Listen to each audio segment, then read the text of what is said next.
Olá pessoas! Esse é o segundo episódio do Memo Responde, que é uma série que eu criei há pouco tempo para responder as dúvidas que vocês me mandam aqui no YouTube, no Instagram, no Facebook, onde quer que seja.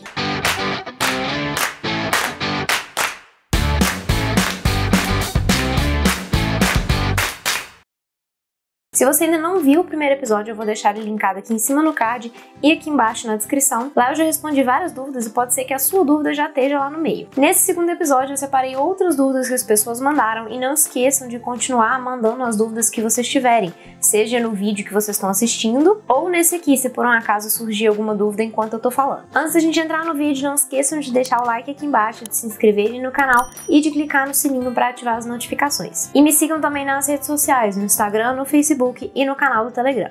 O primeiro não é exatamente uma dúvida, mas é uma observação que uma das seguidoras fez aqui no YouTube. Eu não lembro exatamente em qual vídeo, eu não sei se foi no episódio 1 dessa série, ou se foi em outro qualquer, mas é algum vídeo que eu falo sobre o balancim. Eu tinha falado no vídeo que o balancim, para você usar, você precisa também de um furador, porque o balancim ele só coloca o ilhós. E aí ela me mandou essa informação, que também existe uma matriz específica do balancim que você pode trocar ali na pontinha, que é especificamente para furar. Então você pode usar só o balancim para colocar os seus ilhós, comprando a matriz de furo também, além da matriz de ilhós. Então tá aí uma informação que eu não sabia e já fica aí para vocês. O cabeceado serve para quê? O cabeceado é esse pedacinho de tecido que a gente coloca no final do nosso bloquinho de texto, né, no nosso bloquinho de folhas, tanto em cima quanto embaixo.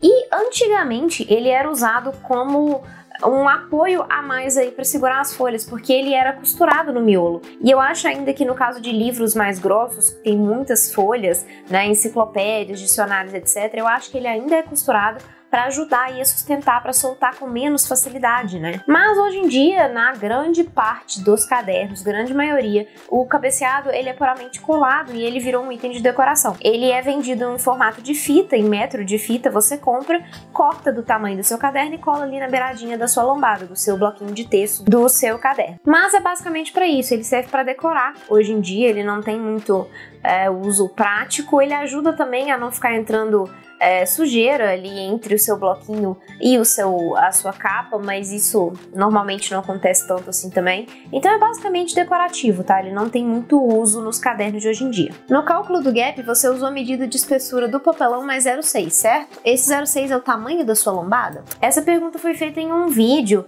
que eu ensinei costura e cola, que é um método de encadernação igual esses que a gente usa pra agenda, esse estilo Moleskine e tudo mais. E aí esse gap, que as pessoas também chamam de canaleta, é a distância entre os papelões, né, na hora que você vai fazer a capa, que é importante que ele exista, que essa distância exista para que você consiga abrir a capa, né? Se você colocar simplesmente o papelão um do lado do outro sem essa distância, você não consegue abrir. E por que eu uso 0,8, né, no caso desse tipo de encadernação? É 2 milímetros da espessura do papelão, mais esse 0,6 que ela falou. O 0,6 é o quê? Seria o quanto que eu quero que a minha capa sobressaia em relação ao miolo. Normalmente, nas encadernações que eu faço, a minha capa ela é entre 4 e 6 milímetros maior do que o miolo. Então, nesse tipo de encadernação aí, de costura e cola, eu uso 6 milímetros. Por isso que eu coloco 2 milímetros da espessura do papelão, mais 6 milímetros, que é o tanto que eu quero que a capa sobressaia em relação ao miolo, ok? Você pode alterar essa medida, você pode botar mais, você pode botar menos, mas eu não recomendo que vocês façam com menos de 4 milímetros, porque fica muito apertado. E no caso do papelão em tecido, que dizem que pode ficar abaulado se fizer no sentido contrário, como que faz para a capa não envergar? Quando eu colo, ele entorta todinho. Essas perguntas foram feitas em vídeos diferentes, mas as duas falam mais ou menos a mesma coisa, que é o papelão envergando, né? Ou seja, ele dobrando e fazendo uma curva mesmo. E aí, por que isso acontece? Normalmente, isso acontece por conta de umidade. Quando você passa a cola e a capa ainda não secou totalmente, ele tem essa tendência a fazer isso aí, que é a mesma coisa quando você vai passar cola no papel, que inclusive eu nunca passo cola no papel, eu sempre falo para passar no papelão, é exatamente porque o papel ele absorve a cola mais rápido e ele entorta com mais facilidade, e aí dificulta de você colar e ele estraga com mais facilidade também. Agora, no caso do papelão, eu não sei dizer propriamente se o sentido da fibra do tecido influencia em entortar ou não entortar. O que eu acho é que é puramente a questão da umidade, não tanto essa questão do sentido da fibra. Pode ser que tenha alguma influência, mas assim, em todos os cadernos que eu faço, mesmo com os tecidos, eu não observo essa questão da fibra do tecido, e a única coisa que eu faço é deixar o papelão secar embaixo de peso, porque aí ele vai secar quando a cola terminar de secar, né, quando a umidade sair toda, ele vai estar reto. Então isso que é importante, você deixar ele secar embaixo de peso. Normalmente quando você cola tanto tecido quanto papel em cima do papelão, logo depois que você cola, ele faz esse movimento aí, ele enverga. Isso é normal, natural. Você pode seguir normalmente com a produção do seu caderno. Vai parecer aí que ele vai continuar, mas normalmente a própria costura e a própria finalização do caderno já faz ele ficar mais reto, e aí para você garantir que ele realmente vai ficar reto no projeto final, você deixa ele secar embaixo de peso, ok? Com ilhós fica lindo, mas a capa não fica dançando por causa dos furos muito grandes. A questão da capa dançando aí não é tanto por conta dos ilhós. O ilhós, claro que interfere um pouquinho, porque dá mais espaço pra linha andar, mas se você perceber nesse vídeo que eu fiz, a linha não mexe dentro do ilhós, né? Ela mexe na parte de baixo, que é a parte que ela tá costurada no restante do caderno. E nesse outro caderno aqui também, que eu não tenho ilhós, ele também tem esse movimento, é um pouquinho menos, mas esse movimento ainda existe. Então o movimento não é tanto por conta do ilhós, mas sim pela quantidade de força que você coloca na hora de prender ali a sua capa no seu miolo. Então o ilhós influencia pouco, o que influencia mais realmente é a tração que você vai dar ali na hora de fazer a costura. E algumas costuras vão ser necessariamente mais soltas que outras. Quando você trabalha com mais de uma linha, normalmente elas têm uma tendência maior de escorregar uma da outra. Dependendo do tipo de linha que você usar, tem linhas enceradas que grudam mais uma na outra do que algumas outros tipos de linha. Então é esse tipo de coisa que você tem que observar mais do que o ilhós ou a falta do ilhós. Qual cola é? Aquela técnica que você ensina de caderno sem costura usando somente cola, você usa cola PVA ou cola de blocagem? Sobre a cola que eu sempre uso a cola PVA. Normalmente a PVA extra, eu tenho usado atualmente a da Tech Bond, mas dependendo do preço eu compro a da Cascoreza, aí tanto faz, as duas são muito boas. E existe essa outra cola de blocagem, que ela é feita aparentemente, né, eu não sei muito a respeito dela, mas ela é feita aparentemente para você fazer blocagem de folhas, né, quando você vai fazer um bloquinho, por exemplo, de bloco de notas, né, ou vai fazer um calendário daqueles que você vai destacando as folhas, né, é para isso que serve essa cola de blocagem, como o próprio nome fala. Eu não sei falar exatamente qual que é a diferença da cola PVA para a cola de blocagem, eu acho que elas são mais ou menos parecidas, mas eu creio que a cola de blocagem seja um pouquinho mais forte para você trabalhar com essa questão de folhas soltas. Nesse meu vídeo que eu ensino a fazer uma encadernação de folhas soltas, eu uso a cola PVA, porque ela já funciona muito bem para essa quantidade de folhas, para esse tipo de caderno, ela já consegue prender bem. Mas eu não sei dizer aí se a cola de blocagem seria melhor para isso. Eu não sei se ela tem a mesma flexibilidade da cola PVA, né, que te permite abrir mais, pode ser que não, pode ser que ela fique um pouco mais fechada. E a cola de blocagem existe em cor branca e cor vermelha. A vermelha eu acho até que vocês já devem ter visto em algum bloquinho, né, esses calendários usam muito essa cor vermelha. Mas aí eu não sei realmente essa questão da maleabilidade, se ela permite abrir muito, não sei se seria melhor trabalhar com a de blocagem ou não. O que eu sei é que para livros e cadernos muito grossos, né, com muitas folhas, fazer esse tipo de blocagem que eu ensino nesse outro vídeo não é o ideal, porque a chance de soltar é muito maior, tá? A cola PVA, ela cola bem para até uma certa quantidade de folhas aí, mas se você estiver usando folhas demais ou folhas muito grossas, ela provavelmente não vai segurar o suficiente. E aí existe a cola Hot Melt, que é uma cola mais potente, que ela é mais usada para esse tipo de coisa, é muito usada em livros didáticos, livros de literatura, né? Vocês percebem, se vocês pegarem eles na lateral, vocês vão ver aí que o miolo é colado. E é esse tipo de cola que usa. Então existem essas três possibilidades, a cola PVA, que é a que eu uso aqui, a cola de blocagem, que é essa específica para isso, não sei exatamente a diferença da PVA, e a cola Hot Melt, que aí já é mais forte para esse tipo de coisa, com mais páginas e tudo mais. Se eu quiser usar uma dessas costuras, mas para uma agenda com mais folhas, como uma agenda para o ano inteiro, eu posso? O que eu preciso fazer? Essa pergunta ela fez num dos meus vídeos de costuras de um segmento, né, de brochurinhas simples. Esse tipo de costura não serve para trabalhar com muitas folhas, porque é um bloquinho único, né? Você não consegue colocar muitas folhas. O que eu recomendo para esse tipo de bloquinho é no máximo 20 folhas, 75 gramas, e você não consegue fazer uma agenda com 20 folhas, né?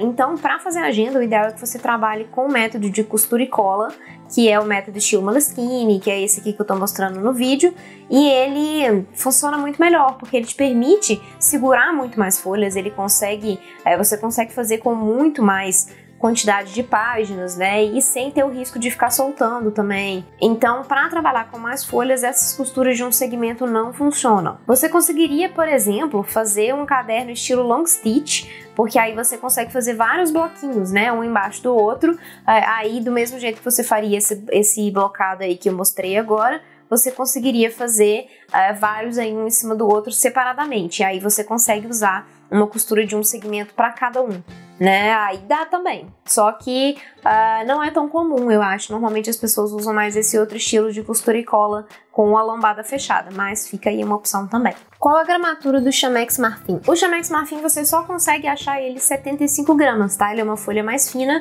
infelizmente. Eu espero que eles façam também 90 gramas para poder competir mais diretamente aí com o papel avena e o papel pólen, né? Mas a princípio só 75 gramas. Qual a gramatura do papelão que você está usando? E qual a espessura do elástico? Eu não sei dizer a gramatura do papelão propriamente, porque nem sempre você encontra para vender com a gramatura. Normalmente, para esses papéis mais grossos, né, que aí já viram papelão, né, não são nem papéis, mas a nomenclatura já muda, as pessoas normalmente já falam a espessura em si e não a gramatura, tá?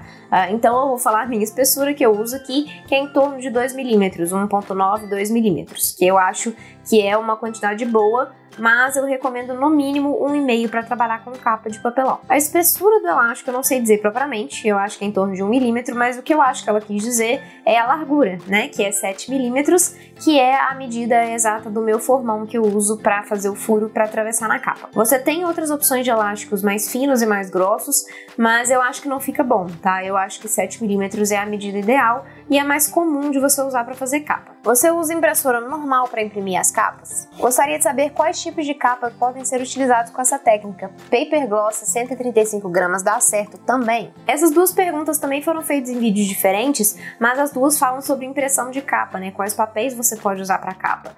Como eu já falei aqui, eu uso o Couché 170 gramas.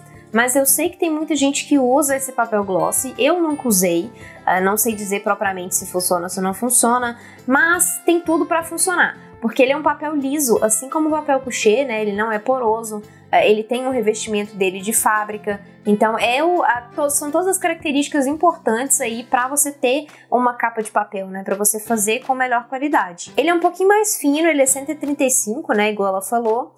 Que aí não é tão ideal, o ideal assim que eu gosto de trabalhar é entre 150 e 180, mas a distância não tá tão grande, então eu acho assim que deve dar para trabalhar sem muitos problemas. E a maior parte das pessoas usa esse papel gloss porque aparentemente você consegue imprimir com ele em impressoras comuns, que é o caso da maior parte das pessoas, né, que tem a jato de tinta. Parece que você consegue imprimir esse gloss na jato de tinta, eu nunca tentei, eu não uso, normalmente eu imprimo em gráfica, mas eu tô querendo testar, porque aqui em casa eu tenho uma jato de tinta, eu não tenho impressora a laser, então eu quero testar algum dia assim pra ver se vai funcionar. E o problema do couché, que é o que eu uso para fazer as minhas capas, é que você só consegue imprimir em impressora a laser. Então, sobre a questão aí se eu imprimir em casa ou não, eu não imprimo, eu imprimo sempre na gráfica, porque eu trabalho com couché e a minha impressora de casa não consegue imprimir no couché, certo? Então, resumindo aí, se você quer trabalhar com couché, que é o que eu acho melhor, aí você precisa de uma impressora a laser. Se você tiver uma impressora jato de tinta, que é a maior parte das pessoas, aí você pode tentar esse papel gloss que dizem que funciona, eu nunca testei. Quando faço a impressão não fica igual, não batem as linhas frente e verso. Será que o problema são as margens da minha impressora, como você fala? Minha impressora é uma HP. Uma coisa que eu falo muito aqui é que toda impressão dá variação. Isso tem que ser uma coisa que vocês têm que deixar muito claro, né, na cabeça de vocês, que sempre vai haver algum tipo de variação. Seja de cor, seja de posicionamento, né, existem vários tipos aí de variações que podem dar, essas são as mais comuns. Claro que tem forma de você evitar e de minimizar esse tipo de erro, mas tenham em mente que algum tipo de variação sempre vai dar.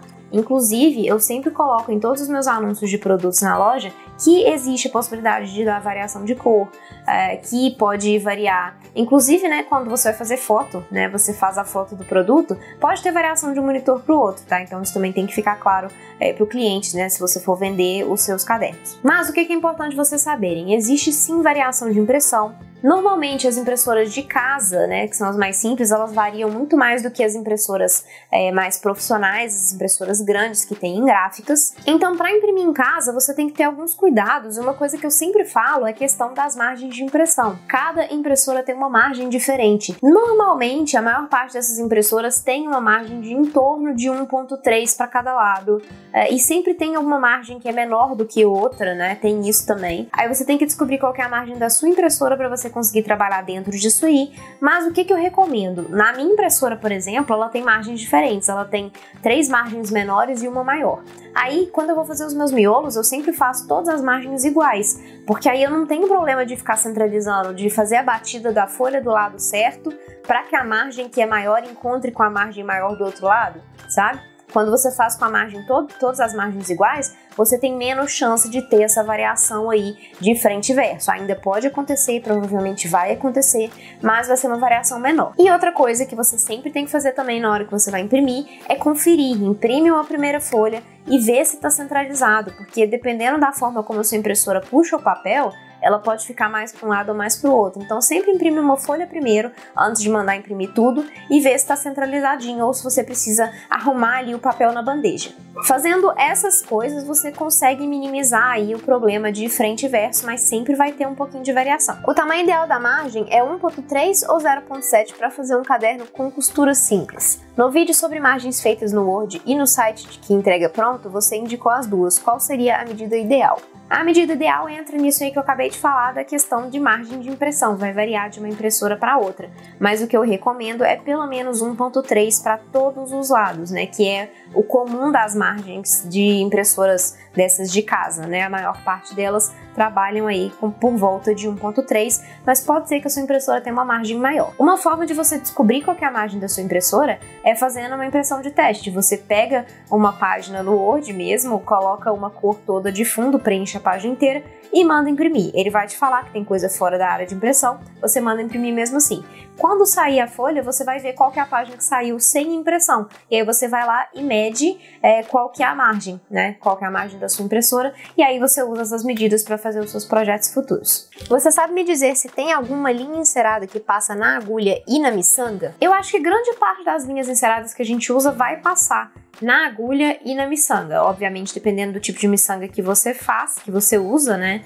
Mas a linha encerada que eu uso normalmente ela tem 1 milímetro de espessura, e eu acho que assim, que algumas miçangas, a grande parte das miçangas tem um furo maior do que isso, né? Então é questão de você achar aí a medida ideal para que passe nos dois. Mas fica aí com essa medida, que a maior parte das linhas que a gente usa tem 1 milímetro de espessura. Funciona com cadernos em número ímpar ou precisa ser par? Essa pergunta foi feita num vídeo de costura frente link com copta. Para todos esses tipos de costura não faz diferença a quantidade de bloquinhos que você usa, você pode usar quantos você quiser, que você ainda consegue fazer a padronagem do mesmo jeito. Eu costumo passar a cola no papelão primeiro, evita passar para o outro lado do tecido. Por que prefere passar direto no tecido? Essa pergunta foi feita na verdade num vídeo um pouco mais antigo que eu tenho aqui, quando eu ainda passava a cola direto no tecido. Mas os meus vídeos atuais, para quem já viu, eu sempre prefiro passar direto no papelão, ao invés de passar no tecido ou no papel, o que quer que seja que eu esteja usando para encapar as minhas capas,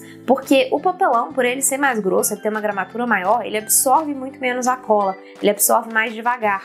Então você facilita aí para você colar sem estragar o acabamento, né? Essa questão de passar direto no tecido ou passar direto no papel, normalmente, como são coisas mais finas, eles absorvem mais a cola e aí o acabamento fica um pouquinho pior, né? Dá mais rugas, né? Mais bolhas e tudo mais. Então eu sempre prefiro passar no papelão. E a cera microcristal ajuda? Esse caderno com abre e fecha na lombrada não rasga por ser de papel? Essas duas perguntas foram feitas sobre papel, proteção de papel, né? Capas de papel, como você faz a proteção, se rasga, se não rasga. rasga. Todas as minhas capas que eu mando imprimir, eu sempre faço com laminação, eu sempre peço para laminar, porque aí você acrescenta uma camada de proteção e aí ela não rasga com essa facilidade, né? Quando você abre e fecha o caderno, né? Você não tem tanto esse problema. Com o tempo, ele vai desgastar, assim como todo caderno, mas ele vai desgastar menos, porque ele já tem essa proteção aí que vai te ajudar. No caso de capas de papel sem proteção, você tem dois tipos, né? Você tem os papéis porosos, sem revestimento, que é o caso, por exemplo, de papéis de scrap, que quando você usa para fazer a capa,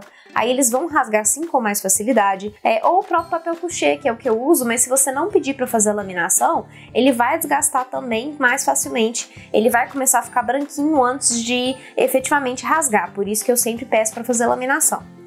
Se você estiver trabalhando com papel de scrapbook, por exemplo, que é um que eu uso de vez em quando para fazer capas, aí o ideal é que você use outros tipos de proteção, seja com spray de verniz, né, ou verniz líquido, ou com essa cera microcristal, que é o que perguntaram, que é uma cera que a Nádia me mandou, da loja da Nádia, que é uma parceira aqui, e que é uma cera que você passa como se fosse uma cera de chão mesmo, você passa ali em movimentos circulares, ele acrescenta uma camada de proteção e funciona super bem, ajuda super a proteger e minimizar esse tipo de rasgo, né? Porque quando você imprime uma capa na gráfica, você pode mandar laminar, mas quando você já compra algum papel pronto, aí já dificulta um pouquinho, você precisa ter um spray ou alguma cera, você pode inclusive laminar se você tiver uma laminadora, mas aí é um pouco mais difícil, né? Então às vezes fica mais fácil você comprar esse tipo de cera e também ajuda a aumentar a durabilidade das capas do caderno. Essa preparação pode ser feita em tecido de cetim? Essa preparação que ela perguntou é o processo de engomagem, que a gente mergulha o tecido na cola quando ele não é próprio para encadernação, para que ele fique com uma camada de proteção e você consiga usar nos seus cadernos. Eu não recomendo usar isso em tecido de cetim, porque o cetim ele é muito fino, provavelmente não vai dar muito certo, ele não vai dar um bom resultado. Para esse tipo de tecido, aí o ideal é você fazer o uso de laminação, né, ou com papel ou com entretela. Além do que, o processo de engomar ele faz com que o tecido perca a textura. E se você está trabalhando com cetim, é porque você quer a textura do cetim, né? Então não faz sentido você mergulhar na cola e perder essa textura. Aí realmente a laminação é o ideal. Poderia me tirar uma dúvida? Essa entretela é com superfície de tecido ou de papel? Que tipo de entretela é essa que você usa? Antigamente eu usava uma entretela bem piorzinha, que era muito fininha, e ela tinha, eu nem sei exatamente o que era o revestimento de trás dela, mas ela era muito ruim. Eu vou falar então da entretela que eu tô usando agora, que é uma entretela da Tech Label. Eu vou deixar o link aqui embaixo na descrição para quem quiser comprar. E ela é uma entretela adesiva, você coloca ela na parte de trás do seu tecido e passa com ferro ali, e depois você tira a camada de cima protetora, como se fosse um contact mesmo,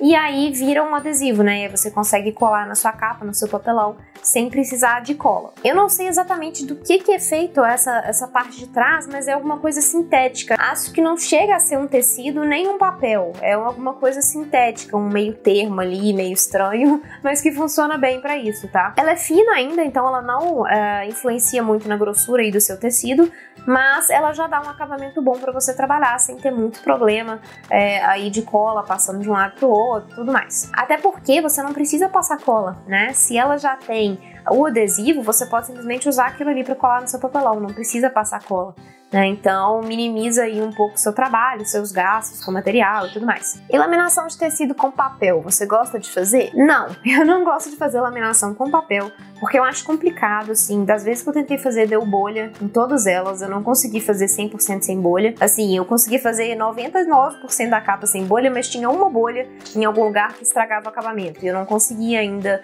pegar o jeito disso aí. Já me falaram que você tem que fazer a laminação, né, você passa o ferro, passa a cola, passa o ferro para derreter ali a cola, né, e tirar as bolhas e tudo mais, e depois de um tempo você passa de novo, depois de terminar de secar, você passa de novo o ferro. Eu não sei, não testei ainda, eu não trabalho com isso, eu prefiro trabalhar com entretela, eu acho muito mais fácil. Se você por acaso trabalha com essa laminação com papel, fala aqui pra gente embaixo o que vocês acham, qual que é a dica aí pra funcionar melhor, né, pra trabalhar melhor sem ficar dando bolha o tempo inteiro. Quais os tecidos você mais usa? Eu não trabalho muito com tecido, na verdade. Eu faço muito vídeo aqui pro YouTube com tecido, porque é mais fácil, né, das pessoas trabalharem, né, pra elas pegarem em casa, comprarem, etc. A maior parte parte das pessoas prefere trabalhar com tecido. Mas eu prefiro trabalhar com papel, porque eu sou designer, então eu faço as minhas capas no computador, mando imprimir, e eu faço do meu jeito, né? Eu gosto muito mais do que trabalhar com tecido. Mas, quais tecidos eu uso? Quando eu tenho que usar tecido, normalmente eu uso algum de algodão, um base de algodão. 100% algodão, eu uso tricoline. Eu não sei muito os tipos de tecido, porque eu não entendo de tecido. Então, assim, mas eu sei que eu uso esses dois, que são, na verdade, da minha mãe, que eu pego aqui, que é algodão e tricoline, normalmente, que dá um resultado melhor também. Eles têm uma trama melhor para trabalhar com a encadernação. Pode usar termolina? Eu nunca usei, não sei dizer se funciona bem, se não funciona. Eu acho que não dá o mesmo resultado de usar a cola PVA, porque se eu não me engano, a termolina, ela não é tão flexível quanto a cola PVA.